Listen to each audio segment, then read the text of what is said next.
The Los Angeles Times predicts doomsday unless we pursue a world without fossil fuels. The Secretary General of the United Nations agrees. So do many politicians and environmentalists. This raises two questions. Is such a world possible? And is it desirable? Let's try to answer both. It's a fact of modern life that virtually everything we depend on depends on fossil fuels: oil, coal, and natural gas. Not only because they provide 80% of the world's energy, but because so many of the products we use and even consume are made from them. I'm talking about petrochemicals, that is, chemical products derived from fossil fuels. Petro, as in petroleum. Let's start with something everyone encounters every day: asphalt. The US alone produces over 420 million tons of asphalt per year. The key ingredient of asphalt is crude oil, which binds all the materials in asphalt together. No oil, no asphalt. No asphalt, no paved roads. But I'm only getting started. The paint on the walls, the flooring beneath your feet, the blinds over your windows, these are also derived from petroleum. The tube that holds your toothpaste, the detergent you use to wash your clothes, the containers you store your food in, the bottles that hold your medicine and your vitamins, they're all made from petroleum.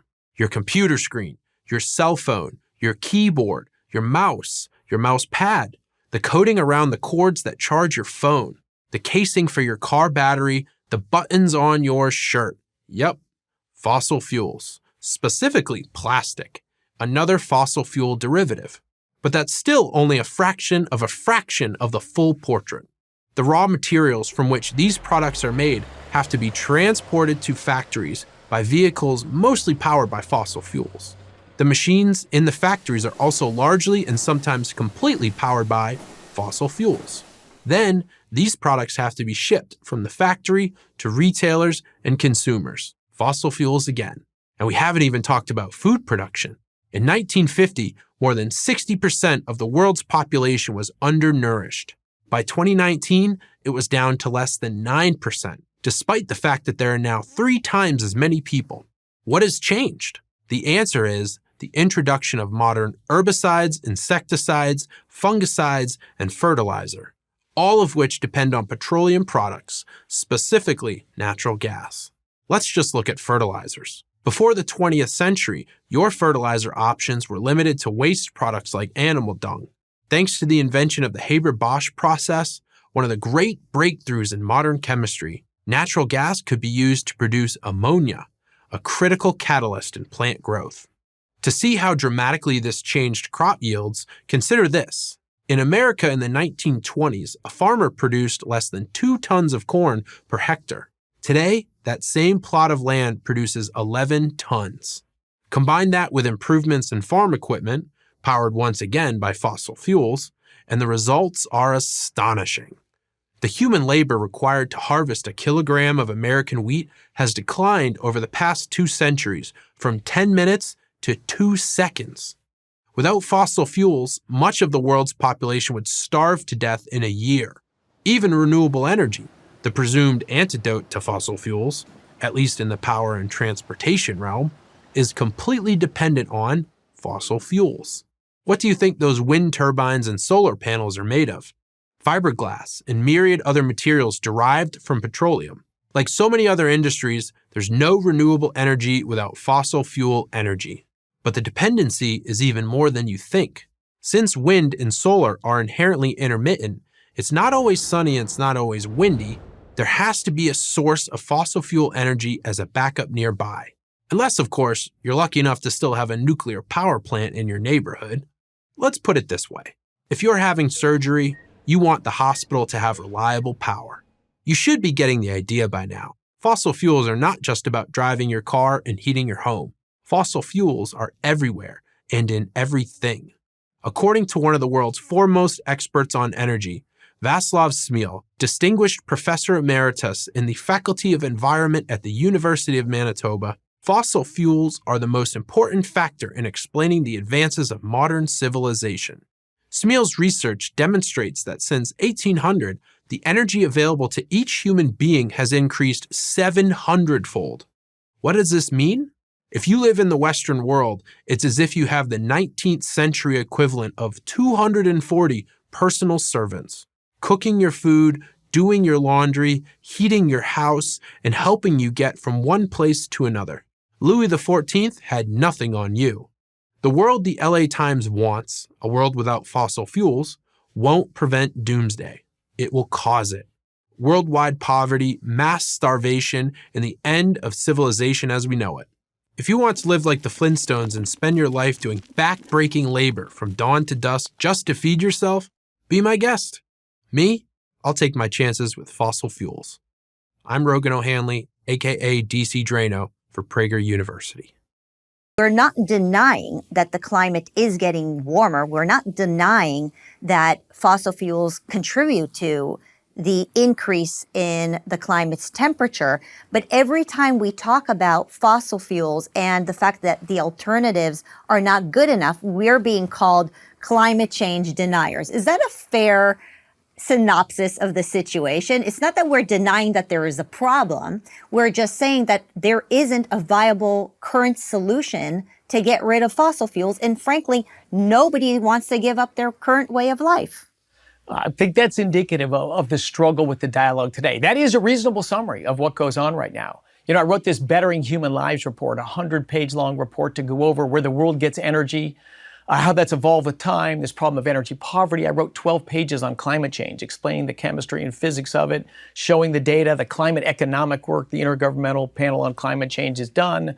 You know, and then, you know, you put these things all in trade-offs or issues, and I get called a denier all the time. Like, I've been speaking on climate change for 20 years. I mean, not once did you say to me that you're denying that the climate is heating, and not once did you say to me that you think that fossil fuels has nothing to do with it. But I think that the real bottom line is that we're spending so much time and energy and on fear-mongering, having everybody basically freak out over climate change, that we're spending less time and energy on supporting innovation, right? I mean, isn't that at the end of the day what our educational institutions should do? They should invest more in research and innovation. If you want to get off of fossil fuels, you can't eliminate fossil fuels from our lives because nobody wants to give up their way of life. And frankly, we need to maintain the type of way of life that we have, right? We want to get people out of poverty, not bring more people into poverty, which what eliminating fossil fuels would do to a big segment of the world. So why aren't we seeing more incentive in innovation, and why aren't we seeing educational institutions push for more innovation instead of fear-mongering? Now, you're right. That's the right answer. This fear cell has a snowballing problem. It's made kids fearful and therefore less optimistic. You know, less people are having kids because they say they're worried about the world they're bringing them into. Less people are studying science and engineering in our country. The jobs are awesome. I go to schools and pound the table for people to do it. But their view of science is it's authoritarian. You know, there is climate science, and if you say anything different than this unknown, you know, sacred scroll, you're unscientific. Well, that's the opposite of what science is. It's about challenging and engaging and learning. How's our energy system going to get cleaner and lower greenhouse gas emissions? Innovation, better energy dense technologies. If we have energy technologies that are better than the one today, it won't take any government policy. People will shift to stuff that's cleaner and cheaper. The world needs more fossil fuels, more oil, coal, and natural gas, not less. Does that sound crazy? It's actually not. Not if you employ one common sense principle. It's the same principle you use when you decide whether to take a prescription drug. Carefully weigh the benefits and the negative side effects. If the benefits of using fossil fuels outweigh the negative side effects, then we should keep using fossil fuels. If the negative side effects outweigh the benefits, then we should stop using fossil fuels as soon as possible. Which is it? It turns out that the benefits of fossil fuels far outweigh the negative side effects. The reason that most so-called experts, including many climate scientists, are against fossil fuels is that they violate this principle. They ignore the benefits of fossil fuels while overstating their negative side effects. To know the truth about the benefits and side effects of fossil fuels, you need to understand 8 essential facts. Fact 1. Cost-effective energy is essential to human flourishing. This is almost never discussed, but no one can dispute it. Low-cost, reliable, versatile energy makes modern life possible. There's a simple reason for this. Energy powers the machines that allow us to be productive and prosperous, from the combine harvesters that allow one farm worker to do the work of 1,000, to the incubators that save the lives of millions of premature babies. Everything depends on energy. Thanks to the unprecedented availability of cost-effective energy, overwhelmingly fossil fuel energy, the world has never been a better place for human life. Life expectancy has risen sharply, and extreme poverty, those that earn less than $2 per day, has plummeted from 42% in 1980 to less than 10% today. Fact 2. Billions of people are suffering and dying for lack of energy. Most of us take cost-effective energy for granted, but much of the world doesn't have that luxury. 3 billion individuals use less electricity per year than a typical American refrigerator. Most of them must use wood and animal dung to heat their homes and cook their food. To flourish, these people need far more energy. Fact 3. Fossil fuels are uniquely cost-effective. 80% of the world's energy comes from fossil fuels. And fossil fuel use is still growing. The reason? Nothing else can provide billions of people in thousands of places with low-cost, reliable, versatile energy. Unreliable solar and wind can't come close. They only provide electricity, which is just 1/5 of the world's energy use. And because solar and wind can go to near zero at any time, they depend on 24/7 backup from reliable power plants, usually powered by fossil fuels. Fact 4. Fossil fuel energy neutralizes climate danger. Climate disaster deaths are down 98% over the last century. How did this happen? Much of the credit goes to fossil fuels. They power the machinery that helps us construct sturdy buildings, the heating and air conditioning systems that protect us from extreme temperatures, and the irrigation and transportation systems that alleviate drought. Fact 5. Global warming has been mild and manageable. While we're told that the warming we've experienced is rapid and overwhelming, the world has warmed just 1 degree Celsius, 2 degrees Fahrenheit, since widespread fossil fuel use and CO2 emissions began in the 1800s. And because CO2 is actually plant food, more CO2 has led to significant global greening. That means more trees, more plants, more food. Fact 6. Warmer temperatures will save lives. While the media portray a future devastated by heat-related death, the truth is that far more people die from cold than from heat. Further, mainstream climate science says that warming will be concentrated in colder places, northern latitudes, at colder times, at night, and during colder seasons. This is good news. It means fewer people will die from cold in the coldest places. Fact 7. The greenhouse effect is a diminishing phenomenon. As we're so often told, the greenhouse effect means that the more CO2 in the atmosphere, the warmer the climate. But that's not the full story. As CO2 levels rise, warming slows down and levels off. This is mainstream climate science, but it's rarely communicated to the general public because it contradicts the climate catastrophe narrative. Fact 8. Projected climate impacts can be managed with fossil fuels. The most plausible threat of a warming climate is a rapid rise in sea levels because our coastal infrastructure was built around modern sea levels. But even extreme UN projections put that rise at 3 feet over the next 100 years. That's hardly something to panic over. A good part of the Netherlands is below sea level, including its international airport. The technology the Dutch use to keep the sea at bay is available to any country that needs it. Let's return to our original principle. Carefully weigh the benefits and the negative side effects. If we do this for fossil fuels, the balance is incredibly positive. So do what you would do if fossil fuels were a prescription drug. Take the pill. I'm Alex Epstein, author of Fossil Future for Prager University. Hi, everybody. Dennis Prager from my home to yours. Hello. Otto, of course, next to me. You're the man. You are the man. Do you know that Otto takes his position now as soon as Rodrigo and Megan show up, the folks who put most of these together? It's very sweet, actually. And as I've said to you often, he is not getting conceited being as famous as he is, which is a very healthy thing. We've raised him well. I take a little credit for that. So this is the 101st episode in honor of that. Hi. I'll talk to you about this for a moment. I want people to think clearly on things. The way I think, and I have since I was in high school, I always think about good and evil. I admit it. As soon as I think about something, does it promote good? Does it promote bad? Some things, of course, have no moral quality. I fully understand. If you prefer yellow to blue, that's not a moral question. I don't apply those standards to anything. But I'll give you an example. I know that cigarettes are dangerous. I fully acknowledge that. Cigars are far less dangerous because they're not inhaled. If you inhale the cigar like you do a cigarette, you would be hurting yourself. I fully appreciate that. And most people don't know the difference. They think they're the same thing, that this is brown and that's white. There are huge differences. One is done for taste, and one is done for the nicotine in the cigarette, which is why I think e-cigarettes I don't think, I know, have helped very many people get off cigarettes with all the junk that's in them and all the carcinogens.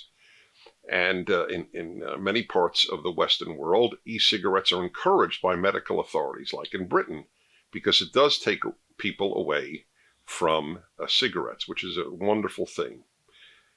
Having said that, I have always believed that I have two sons. And I said before I had children, because I was on the radio before I had kids, and of course, now that they're grown, been on the radio for all of their lives. And I said, if I had a kid, and then I did, I would prefer that my kid smoke cigarettes than smoke joints, than smoke weed.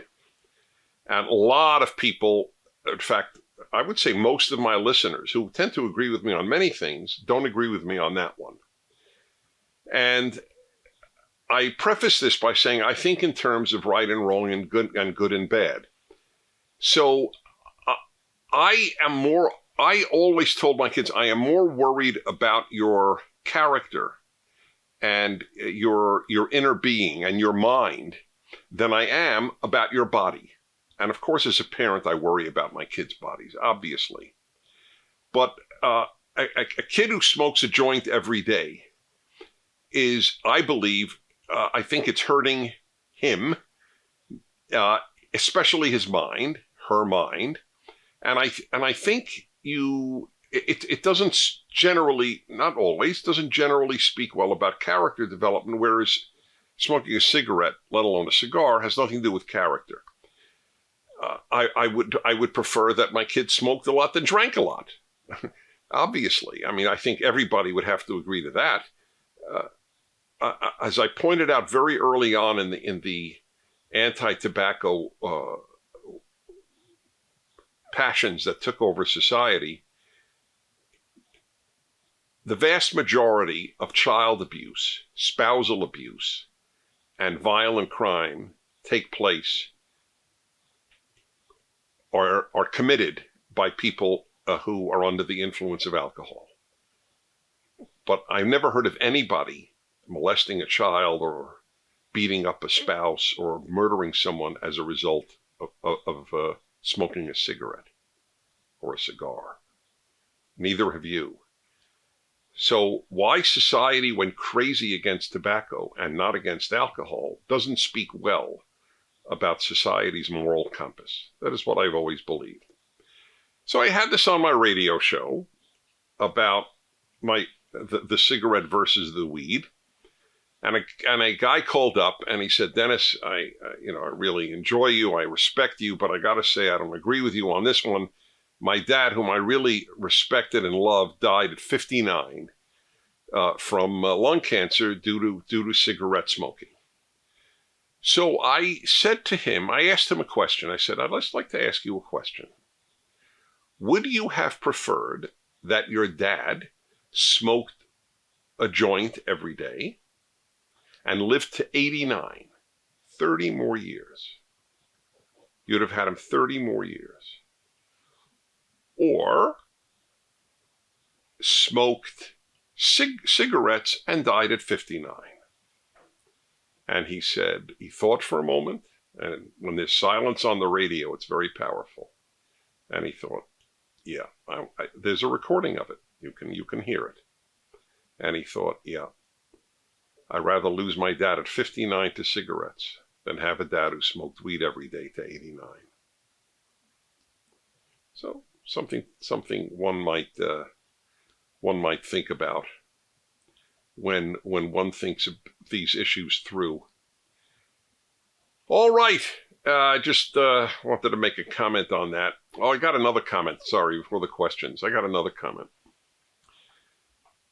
We just had no electricity in our house for about, how many hours? About 17 hours. Because they were fixing, on the street that I live, they were fixing the what are they called, those stands? What are they called? You know, where the electricity, the poles, yeah. So they were doing some major work on very old poles that needed to be replaced. And it took far longer. So we were out of electricity until 2 a.m., from early in the morning till 2 a.m. And it makes you think, or at least it certainly made me think, about how lucky humanity is to have power, to have electrical power. I mean, this is, it's hot. I don't like heat. I don't sleep well in heat. It was obviously completely dark. So you're sitting in your house and it's very dark and it's very hot. It's not the house that you're used to. We're blessed.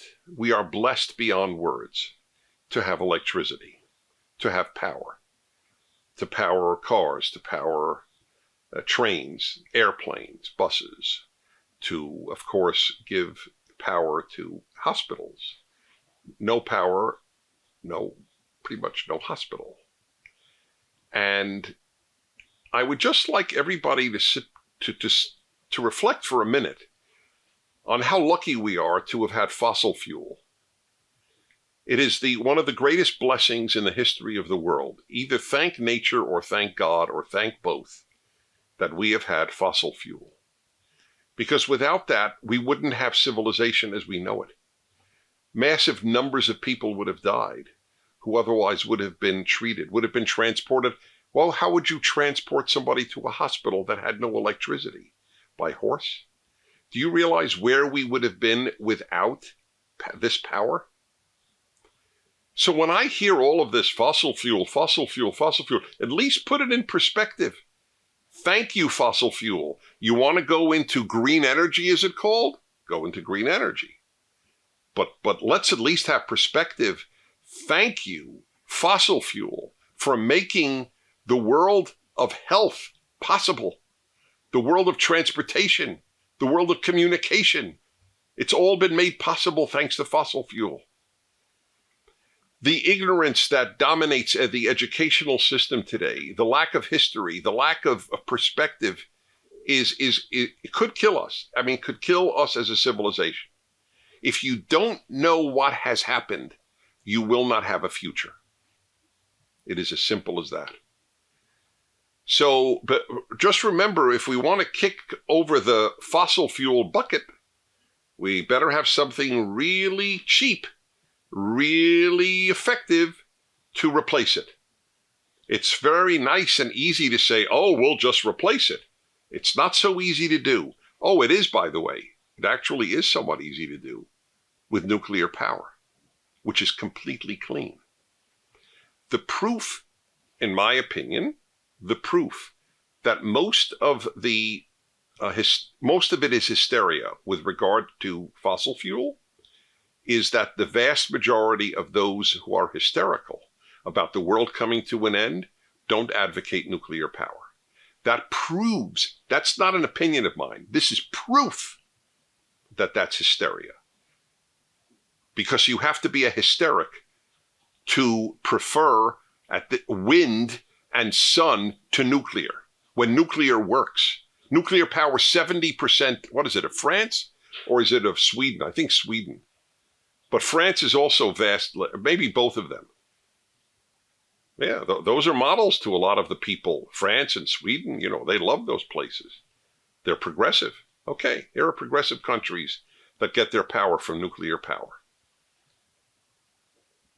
I know the objections, and I'm not going to get into them now. We could do a whole thing. The number of people killed by nuclear power in the worst accidents in the world is so infinitesimally small that there is nothing as safe as nuclear power, and it's completely clean.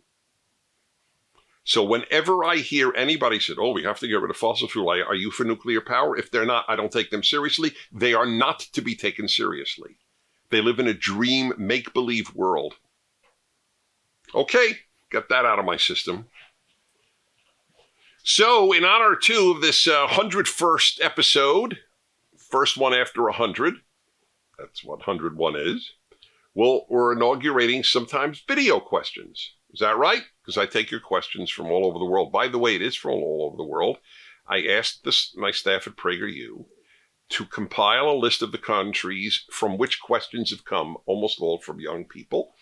And this is where questions came. This isn't all the number of countries. I know it. You don't even have to bring it. I know the number, 51. I memorized it. 51 countries. Right now, I am talking to at least 51 countries, probably close to 100, because we don't get questions from every country that people listen in. This is you know why people all over the world watch this? Because what I have to say is relevant to anybody. I've always believed either what I have to say is relevant to everyone, or it's not relevant to anyone. It's like saying, when I speak about, I've written a commentary on the Bible. It's relevant to Jews, Christians, atheists, Buddhists, Hindus, Shintoists, Muslims. It's either relevant to everybody or it's not relevant to Jews and Christians. That's how I look at it. It would be like saying that Beethoven is only relevant to Germans. This is an idiocy. He has something to say to everybody on earth. In fact, the biggest Beethoven fanatics in the world today are probably in Japan. Okay, so, ready? And here we go. Do I play it on here? Okay. And there we go. Hi Dennis, my name is Cody Thompson. I am a senior at Augsburg University in Minneapolis, Minnesota, and my question for you tonight is, when fighting for freedom, what is one thing young conservatives can do more effectively, and how do we be more effective in doing so? Well, that is a great question. Thank you. And I pressed twice. I have this thing mastered, and then press the thing again. What is the one thing you do in fighting for freedom? What a young person would do? The first thing you have to do is understand that you have to fight for it. That's the first thing you have to do. Freedom is not a human instinct. The human instinct is to be taken care of. Liberty is a value. Being taken care of is an instinct. That is why America, and not only America, a lot of countries have liberty as one of its values. It doesn't have being taken care of as a value. It's not a value. It's a yearning. People don't yearn to be free. I show this. If you believe I have wisdom, and I do, and I don't. It's not. I'm not bragging. I don't claim credit for it. I've worked on it, but I got it from somewhere. That's the great problem with education in the West today, that your kids aren't given wisdom. They're given a handful of facts, but without wisdom, it's like having a map. No, you know exactly where you are, but you have no idea where you want to go. Wisdom is, where do you want to go? Anyway, when I write my commentary on the Bible, the Rational Bible, as it's called, in the book of Exodus, the second book, the Israelites are slaves in Egypt. They go and leave Egypt. That's what's called the Exodus. And what is the first thing they do? After all the miracles that got them out of Egypt, they complain. The food isn't as good in the desert, even though they got food every day. Miraculously, whether you believe it or not is not relevant. The lesson is what is relevant. They complained. In fact, they just kept complaining. Because as a slave, they were taken care of. They were fed. Right? They preferred the food in Egypt, the slaves, to the food, the manna, as it's called in the Bible. They preferred the food in Egypt as slaves to the manna in outside of Egypt as free people. So that's the first thing you need to do, is understand it's a value to be fought for. That's what needs to be explained. You might even want to ask, ask your fellow students. Ask, what is more important to you? Freedom/liberty, or that the government take care of you? Send you to school for free, provide lunches and breakfast for free, give you free health care, free tuition, pay off your debts. What's more important to you? Liberty, or to have all your debts paid for by the state? Because, by the way, the bigger the state, the less your freedom. That's a definitional fact of history. It's like E equals MC squared. Big state means less freedom. There's no exception to that. So that's the first thing you need to do, is understand it's a value that has to be pushed for. And then show where it's being removed, like on campuses, like in high schools. You say something that the left doesn't agree with, and you will be often shut down. There was just a study about how many students in college don't write what they actually believe. They're afraid the teacher who's on the left will penalize them for their conservative views. All right, here we go. Mike, 36, Idaho Falls, Idaho, USA. Dennis, hi. My company is requiring all employees to attend unconscious bias training. Whoa, unconscious bias training. I don't have a high opinion and would like to know your thoughts. Many thanks to you and your staff for the excellent content and for fighting for our rights. You're very welcome. Thank you. I find this obnoxious in the extreme, all these meetings, to tell you what a lowlife you are. That even if you don't have a racist bone in your body, you're unconsciously racist. All it says is that the presenter is racist. Whenever a white gets up and says all whites are racist, they're talking about themselves, by definition, right? But it's just not true. It is no more true that all whites are racist than all any other group are racist, or that all of any other group are not racist. Are there racist blacks? According to the left, there aren't. I was taught this as long ago as I went to college and graduate school. A black in America cannot be a racist because they don't have power. I don't even understand what that means. They don't have power. A black senator doesn't have power. A black governor doesn't have power. A black millionaire doesn't have power. What are they talking about? A white guy in a trailer park has power? What are they talking about? This is leftist gobbledygook. And by the way, so if you need power in order to be racist, then you have to admit that all over Africa, blacks can be racist. That's where blacks have power. But they would never acknowledge that because it's all dishonest. I hate these meetings. They remind me of education sessions in communist countries. That's what they did. Re-education camps.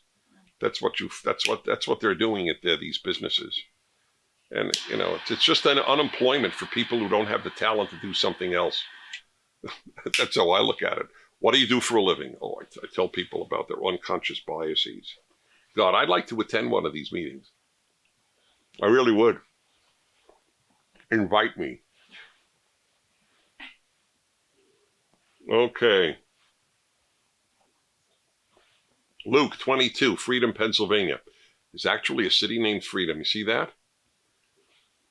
Soon they may abolish that. Maybe they'll rename Freedom, Take Care of Me, Pennsylvania. Right? Right. Okay. Luke 22, Freedom, Pennsylvania. You briefly mentioned that love is possibly the most misused word ever. I was wondering if you could expand on this and give a proper definition of the word love. Oh, I don't have to define the word love. It's exactly what an intense positive feeling. I mean, that's easy. but it's misused. That is correct. First of all, people think that love in and of itself is the great value, but it's not. The people in the Soviet Union loved Stalin. People in China loved Mao. People in Germany loved Hitler. Right? Well, I mean, really loved them. You know how many people were crushed at Stalin's funeral, crushed to death because they were weeping so much? For a man who killed 40 million of their fellow citizens and made them a jail. It was a large jail, the Soviet Union. People could not speak what they thought to their friends in an apartment because they believed it was bugged, and usually it was. So love what? That's what I want to know. Love what? And it's overused even in parenting. God, I love my sons. A healthy person's love for a child it's a unique form of love. That's correct. But my task as a parent was not just to love my children. My task was to build their character. My task was to say no, which is often the most loving thing you can do, obviously. My task was to give them, hopefully, a good male model. That might be more important than love. What would you rather have? A father who was a lousy model who loved his kids, but it was an awful person? Or one who didn't show much love to the children, but presented a good model to the children?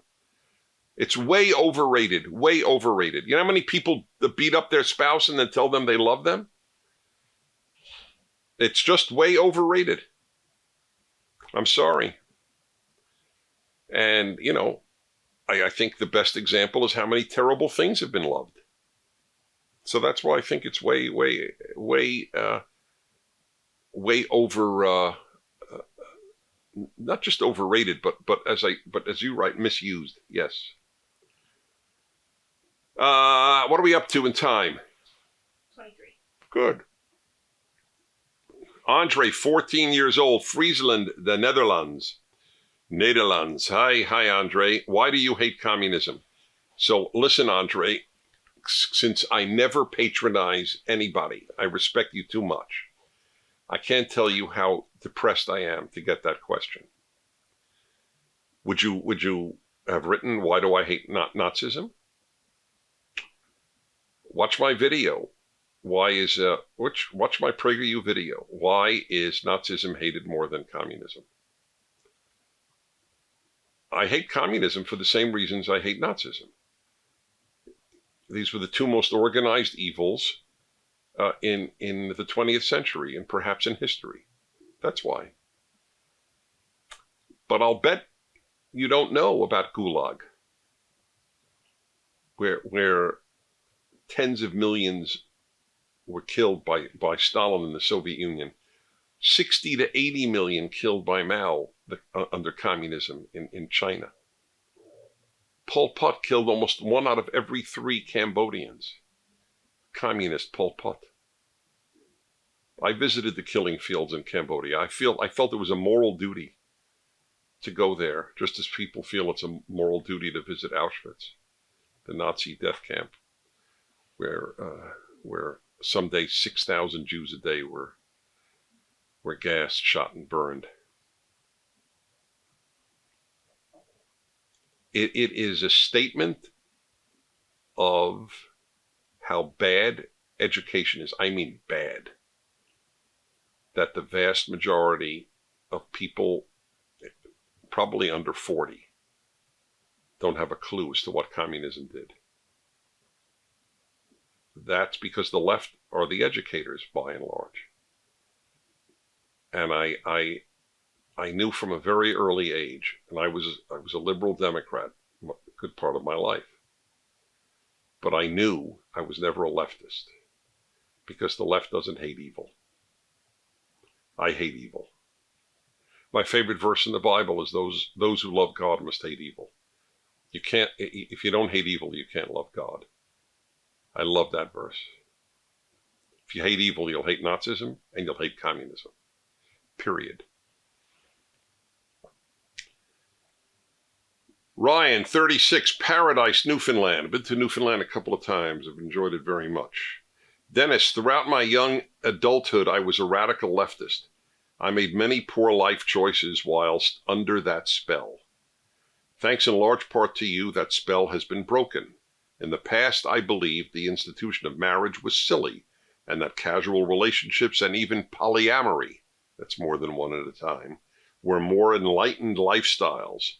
Today, I am engaged to be married to the love of my life. I'm, needless to say, delighted for you.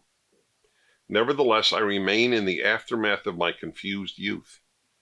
I feel as though 10 years behind in my life, trying to catch up, running out of time to start a family. What advice do you have for those of us trying to build a life after leftism?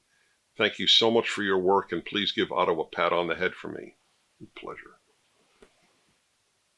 You're the man. I love the guy. Yeah, I love him. That's love. I love my kids more. But he didn't hear that. It's a very excellent analogy. You did lose those years. They're like drugs and alcohol. Alcoholics, let's say you're an alcoholic till, what are you, 36? So when does he say, okay, let's say you're an alcoholic till 30. When you become sober, you are the age you were when you became an alcoholic. Those years passed, but you didn't grow. So if you became an alcoholic at 18, you're 30, but you're 18. You have a lot of catching up to do. When this is analogous, I don't mean liberal. I always make a distinction. I mean leftist. It's look, anyone who believes marriage is silly, and that is a common left-wing belief, old-fashioned, silly, unnecessary, and so on. Not anyone, but if you have an antipathy toward it, like it is often expressed, that's an example of losing time. Believing that, are you American? You're Canadian. Okay. But believing that a good country is a bad country, that bad is good and good is bad, those are lost years. I acknowledge it. So the only answer is revel in the fact that you're now sober, that you can now see the world morally clearly, that you're not angry all the time. There's no such thing as a non-angry leftist. There are non-angry liberals. There are non-angry conservatives. There are angry conservatives. There are angry liberals. But all leftists are angry. And they cultivate the anger. You're a woman, you should be angry at men. You're a black, you should be angry at whites. You're Hispanic, you should be angry at Anglos. And you name the group. You're gay, you should be angry at straights. It's not a healthy world. It's a very important question. Mike, 16, Whitensville, Massachusetts. Hello, Mr. Prager. Hello, Mike. Hope all is well. All's a big word, but it's pretty close in my life. I'm very blessed. In history class, our teacher tried to tell us that what we Americans did to the Native Americans was a genocide. Your thoughts, thank God, and thanks, God bless. There was a massive death among American Indians or Native Americans. Look. My motto is first tell the truth, then give your opinion. It's not deniable that vast numbers of Indians died as a result of Europeans settling in the Americas. There's not just the United States. I mean, who populated the world before the Spanish and Portuguese got to South America, right? So it's funny how nobody talks about that. That's true. But the vast majority of American Indians died of smallpox because they didn't have any of the, I guess, antibodies is the word. Their bodies could not fight off European diseases brought with the Europeans. They weren't given smallpoxes. I know the story well. They had smallpox-infested blankets that were given out. Whether that happened or not, I don't think has been corroborated. But if it happened once, and I'm not even sure it's effective. They simply got horrible diseases as a result of Europeans coming in. It's a tragedy. The Native American experience is a tragedy. There is no way around it. But that there was an intended and genocide, that I don't believe. There was a lot of killing. There was a lot of killing in both directions. There was no place on earth that was settled by new people that didn't involve death. I'm not happy about it. I'm not excusing it. I'm merely stating a fact. What country in the world, what European country was settled without people who were already there being killed? This is the human condition. That's why making good people is the most important thing we could ever do. That's why I believe in the Bible as the first book ever to have somebody announce, nation shall not lift sword against nation. Isaiah the prophet, 2,500 years ago. That's a big deal. That's the dream. That was the dream. Then the long, difficult, mixed bag road of movement toward goodness could take place until a civilization actually gave women rights, Western civilization, actually abolished slavery, Western civilization, actually developed democracy, Western civilization. So if we want to undo Western civilization, that's going to be more mass murder and death. The human being is not basically good. Therefore, the question is not why was there evil. The only intelligent question is why was there good. Same thing with poverty. Poverty is the human norm. The question is not why was there poverty. The question is why was there ever any affluence? And the answer is capitalism. Capitalism has lifted billions of people from poverty. Those of you who are against capitalism don't love people. You love ideas. I love people. So I want to know what works to give them a better life. Capitalism is one of those things. With all its flaws, nothing is perfect. But a lot of things are terrible. Important thought to end on. Dennis Prager here. See you next week. Thanks for being with me. What if I told you that someone had developed an energy source that could help us solve our biggest environmental challenges, purify our water and air, make our cities and homes more sanitary, and keep us safe from potential catastrophic climate change? What if I also told you that this energy source was cheap, plentiful, and reliable? Well, there is such a source. You probably know it as fossil fuel. Oil, natural gas, coal. But wait, don't fossil fuels pollute our environment and make our climate unlivable? That, of course, is what we're told, and what our children are taught. But let's look at the data. Here's a graph you've probably never seen: the correlation between use of fossil fuels and access to clean water. More fossil fuel, more clean water. Am I saying the more that we have used fossil fuel, the cleaner our water has become? Yes, that's exactly what I'm saying. In the developed world, we take clean water for granted. We turn on a tap, and it's there. But getting it there takes a massive amount of energy. Think of the man-made reservoirs, the purification plants, the network of pipes. In the undeveloped world, it's a much different story. They lack the energy, so they lack clean water. More fossil fuel, more clean water.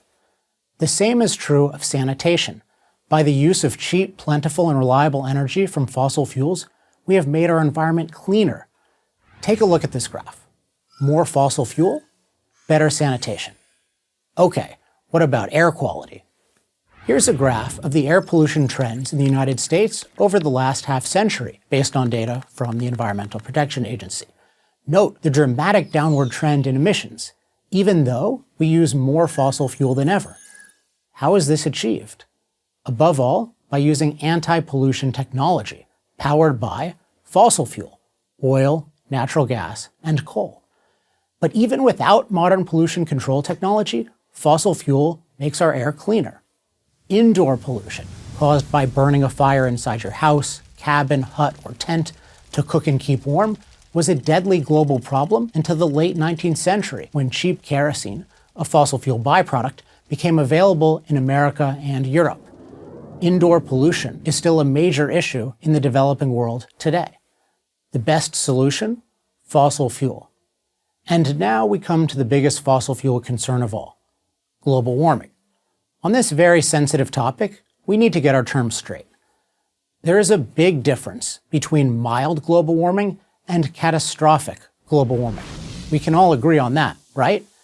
The issue isn't, does burning fossil fuel have some warming impact? It does. The issue is the climate warming dangerously fast? In 1986, NASA climate scientist James Hansen, one of the world's most prominent critics of the use of fossil fuels, predicted that if current trends are unchanged, temperatures would rise 2 to 4 degrees in the first decade of the 2000s. But as you can see from this graph, since 2000, the trend line is essentially flat. Little or no warming in the last 15 years. That's probably why we hear much less talk about global warming and much more talk about climate change. Has this climate change made our world more dangerous? The key statistic here, one that is unfortunately almost never mentioned, is climate-related deaths. That is, how many people die each year from a climate-related cause, including droughts, floods, storms, and extreme temperatures. In the last 80 years, as CO2 emissions have rapidly escalated, the annual rate of climate-related deaths worldwide has rapidly declined by 98%. The reason is that the energy from fossil fuel has allowed the developed world to build a durable civilization, one highly resilient to extreme heat, extreme cold, floods, storms, and so on. The developing world, where natural disasters can still wreak terrible havoc, would like the chance to do the same.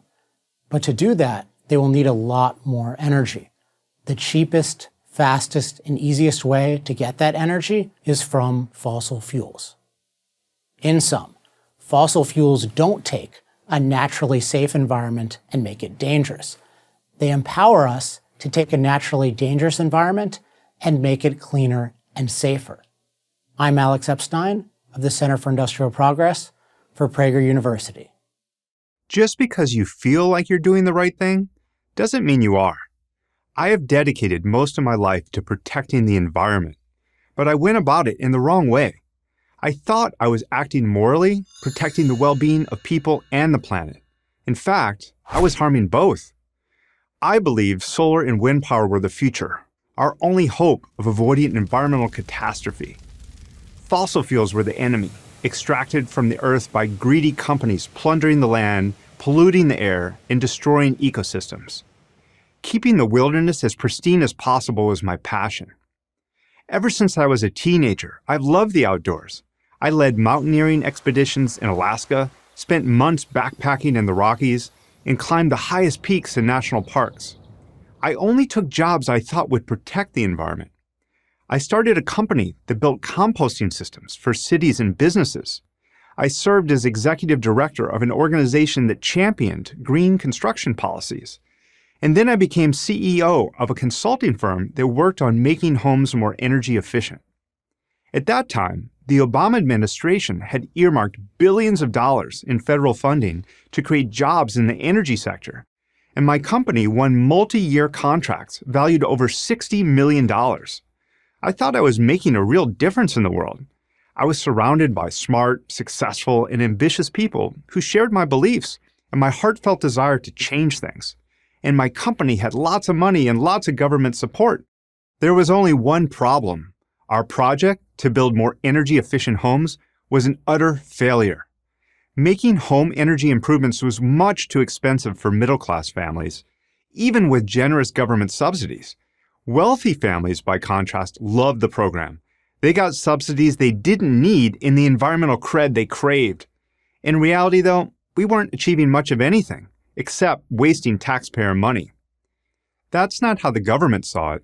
The government celebrated the project as a big win. It was a great photo op for politicians, but I knew the program didn't deliver the jobs and energy savings we had promised. Maybe I should have accepted the props and kept doing what I was doing, but I couldn't. I began re-examining everything I'd believed about energy and the environment. It didn't take me long to realize that I had been living in a fantasy world, perfectly fine for making me feel good about myself and my mission, but perfectly useless for making real environmental change. The more research I did, the more I realized that my project was just a symptom of a much bigger problem. We're wasting trillions of dollars on the false hope that wind and solar power are going to replace fossil fuels, oil, coal, and natural gas. Yet, over the last 20 years, the world's dependence on these fuels has declined by only 3 percentage points, from 87% to 84%. That's a pathetic return on our investment. If we're serious about confronting climate change, protecting the environment, and helping people climb out of energy poverty around the world, we need to stop chasing fantasies. Instead, it's time to honestly examine all the costs and all the benefits of every energy source: wind, solar, oil, coal, natural gas, and nuclear. Greenhouse gas emissions are a concern, but not the only thing we need to consider when discussing energy and the environment. Here are 5 principles to help us evaluate the best energy options to protect both people and the planet. 1. Reliability. A reliable energy source provides power 24/7, 365. States and countries that have doubled down on renewable sources face energy rationing and power blackouts. 2. Affordability. The cost of energy affects the cost of everything else. If energy isn't affordable, ordinary people can't heat and cool their homes, and businesses can't make the products we want and need. 3. Security. Controlling access to critical resources needed to produce affordable, reliable energy is essential to national security. Over-reliance on energy imports or minerals from other countries puts our nation at risk. 4. Scalability. Wind and solar resources are usually located far away from where people live and work, making it difficult, expensive, and inefficient to transport energy to where it's needed. Fossil fuel and nuclear power plants have safely operated for over a half a century within city limits. 5. Land use. The more land we need to produce energy, the more wildlife habitat we lose. A typical 1,000 megawatt nuclear power plant needs little more than 1 square mile to operate. Solar farms need 75 times more land to produce the same amount of energy. Wind farms need 360 times more. I'm still devoted to protecting the beautiful landscapes I fell in love with when I was a teenager, and I'm still committed to raising living standards, reducing pollution, and lowering greenhouse gas emissions. All these goals are achievable, but only if we're realistic and practical. Wishing won't make it so. I'm Brian Gitt for Prager University. We're headed toward an exciting, all-renewable energy future. Wind and solar will power the world of tomorrow, and tomorrow isn't far off. It's time to wake up. You're having a dream. Here's the reality. Oil, natural gas, and coal provide 84% of all the world's energy. That's down just 2 percentage points from 20 years ago. And oil still powers nearly 97% of all global transportation. Contrary to headlines claiming that we're rapidly transitioning away from fossil fuels, it's just not happening. 2 decades and $5 trillion of governments investing in green energy, and we've barely moved the needle. This was supposed to be easy. Why is it so hard? In a word, rocks. To get the same amount of energy from solar and wind that we now get from fossil fuels, we're going to have to massively increase mining by more than 1,000%. This isn't speculation, this is physics. Copper, iron ore, silicon, nickel, chromium, zinc, cobalt, lithium, graphite, and rare earth metals like neodymium. We need them all.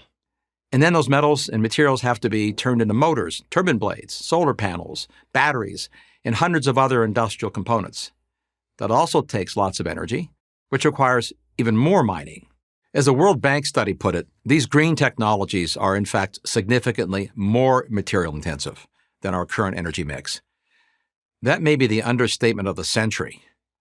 Raw materials account for 50 to 70% of the costs to manufacture both solar panels and batteries. Until now, it hasn't really mattered that much because wind and solar still account for only a few percentage points of the global energy supply.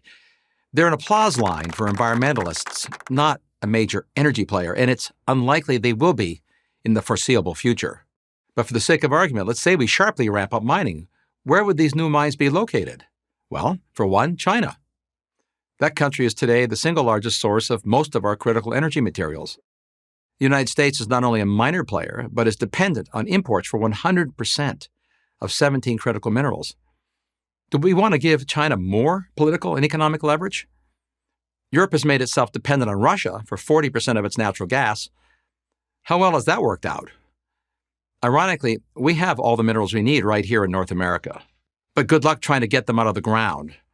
Proposals to build mines in the United States and increasingly almost everywhere else meet fierce opposition, if not outright bans. To give just one example, in 2022, the Biden administration canceled a proposed copper and nickel mine in northern Minnesota. This was after years of delays navigating a maze of environmental regulations. And yes, the same environmentalists and green-leaning politicians who tout all the benefits of electric cars are the same people who make mining the materials essential to build those cars, like copper and nickel, all but impossible. Try to square that circle. So far, we've only talked about today's energy needs. What about tomorrow's? Future energy demand will be far greater than today's. That's been true for the entire history of civilization. The future will not only have more people, but also more innovations. And entrepreneurs have always been better at inventing new ways to use energy than to produce it. It's obvious but worth stating, before the invention of automobiles, airplanes, pharmaceuticals, or computers, there was no energy needed to power them. And as more people become more prosperous, they will want the things others already have, from better medical care to vacations to cars. In America, there are about 80 cars for every 100 citizens. In most of the world, it's about 5 per 100 citizens. Over 80% of air travel is for personal purposes, so that's 2 billion barrels of oil a year. Hospitals use 250% more energy per square foot than an average commercial building. And the global information infrastructure, the cloud, already uses twice as much electricity as the entire country of Japan, the world's third largest economy. The massive data centers at the heart of the cloud alone consume almost 10 times more electricity than the world's 10 million electric cars. E-commerce has taken off and is propelling record growth in warehouses, increasingly filled with energy-hungry robots. America's truck freight index more than doubled in the past decade to deliver the goods to and from those warehouses. These are today's known trends. While we can't predict the future, we can predict there'll be more innovation in robotics, drones, quantum computing, biotechnology, and new industries not yet imagined. All of it will require more energy, a lot more. Fossil fuels, nuclear energy, and yes, renewables will be required. But if you think we could get it all from wind and solar, dream on. I'm Mark Mills, Senior Fellow at the Manhattan Institute for Prager University. The world faces a serious crisis, one that will ruin whole economies and lead to needless suffering and death. The crisis is related to climate change, but not in the way you're probably thinking. It's the global energy crisis, a man-made crisis created by climate change policies. These policies have led to a shortage of fossil fuels, oil, coal, and natural gas, the fuels that provide over 80% of the world's energy. A shortage of anything leads to higher prices. That's just basic economics. Fossil fuel shortages have led to higher energy prices. And because the energy industry powers every other industry, this has led to higher prices of almost everything, everywhere. We are already seeing the consequences. Inflation. Inflation spares no one, but those who live paycheck to paycheck suffer the most. Every purchase becomes a major decision. Inflation in the US in 2022 was around 8%. In the UK, 10%, and in many developing countries, much higher. The leading driver of this inflation has been the cost of energy. Deadly winters. Contrary to popular belief, far more people die from cold than heat. Saving lives from the danger of cold requires low-cost, reliable energy. Without it, people on the margins can't adequately heat their homes during the harsh winter months. Even in wealthy Europe, literally thousands will die for lack of energy. Widespread job losses. When energy prices increase dramatically, industries scale back or shut down altogether. As the Wall Street Journal reports, Europe's energy crisis has left few businesses untouched. Some industries, such as the energy-intensive metals sector, are shutting factories that analysts and executives say might never reopen, imperiling thousands of jobs. Mass starvation. Modern agriculture depends on fossil fuels. Natural gas is a prime component of fertilizer, and farming equipment is largely powered by diesel fuel. When natural gas and oil prices go up, food becomes more expensive around the world. According to the president of the World Farmers Organization, prices are 78% higher than in 2021. In many regions in the developing world, farmers simply can't afford fertilizers, or even if they could, the fertilizers are not available to them. Not enough fertilizer means not enough food. While the whole world suffers from an energy crisis, the worst affected are poor nations who are getting outbid for scarce energy supplies. Bangladesh has recently experienced widespread power outages. They simply can't get the energy they need. A desperate Europe is grabbing all it can, leaving this East Asian nation literally in the dark. This will lead to civil unrest. We saw this in Sri Lanka in 2022. Violent riots racked the country following massive crop failures. A leading reason for the crop failures, a lack of fertilizer due to anti-natural gas, anti-fertilizer policies. The root cause of all these problems and the very real suffering that results is the same: not enough fossil fuel. But there is no need for shortages of fossil fuel. We have all the fossil fuel we need, and then some. We are literally standing on it. We just can't get to it. We can't get to it because governments have decided we shouldn't use fossil fuels. They say we're in a climate crisis. But while climate change, humans impacting climate, is a real thing, climate crisis is not. The world is slowly becoming warmer at a cold point in geological history when many more people die of cold than of heat. This doesn't at all justify rapidly restricting global fossil fuel use.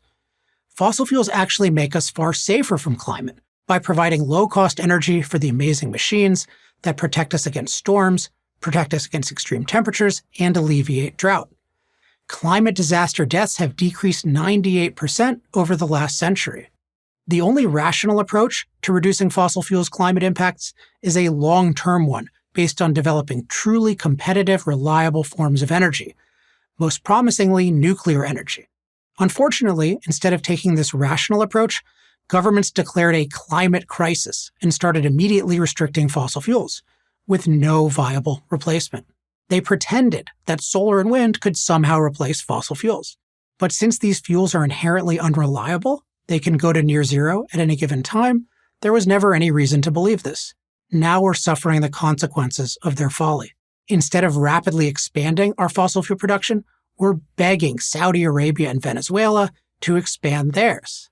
Europe, which once enjoyed energy security, is now dependent on Russia for the natural gas it needs to heat its homes and power its industry.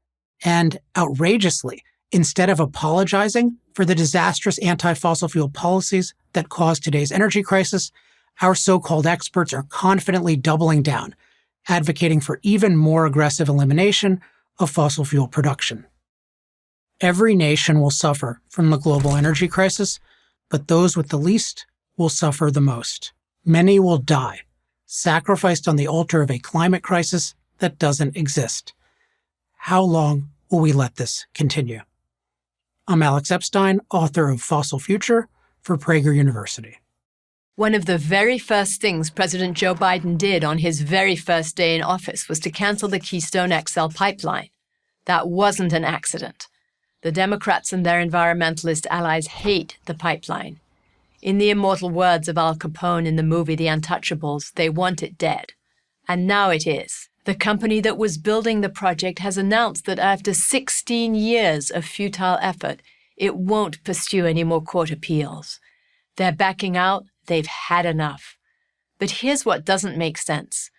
Rigorous studies by the Obama administration, in which Joe Biden served as vice president, concluded that the pipeline would not create an environmental hazard. The oil is coming out of the ground no matter what. It's only a question of how it gets to where it needs to go.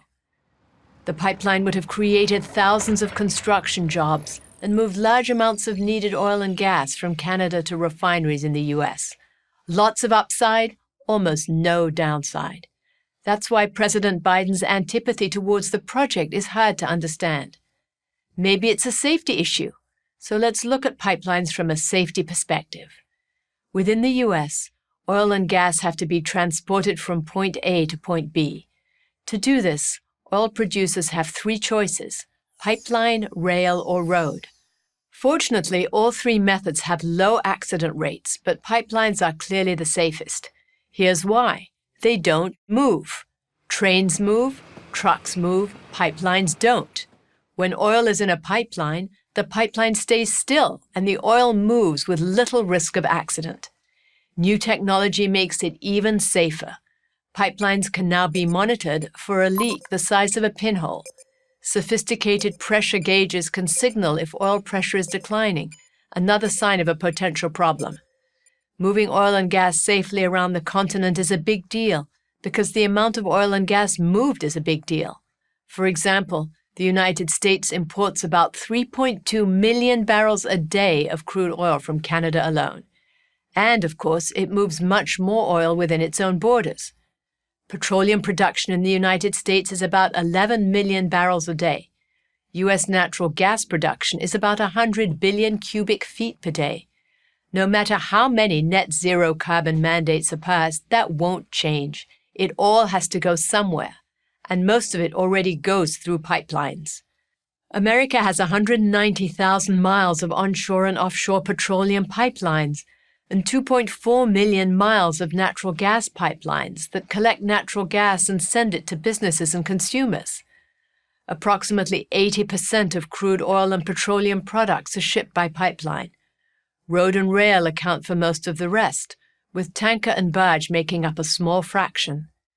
If safety and environmental damages in the transportation of oil and gas were proportionate to the volume of shipments, the majority of harmful incidents should involve pipelines. But the opposite is true.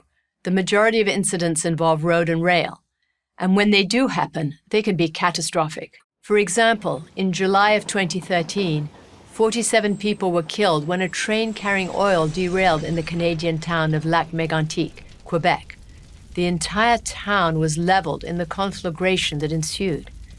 Data on oil and gas transportation is available from the U.S. Department of Transportation. The department keeps track of all injuries and fatalities. Natural gas transmission lines had a low average injury rate for operator personnel and the general public, having an average of only 5 per year over the past 10 years. Just as natural gas transmission pipelines are connected with few injuries, they are also connected with few deaths.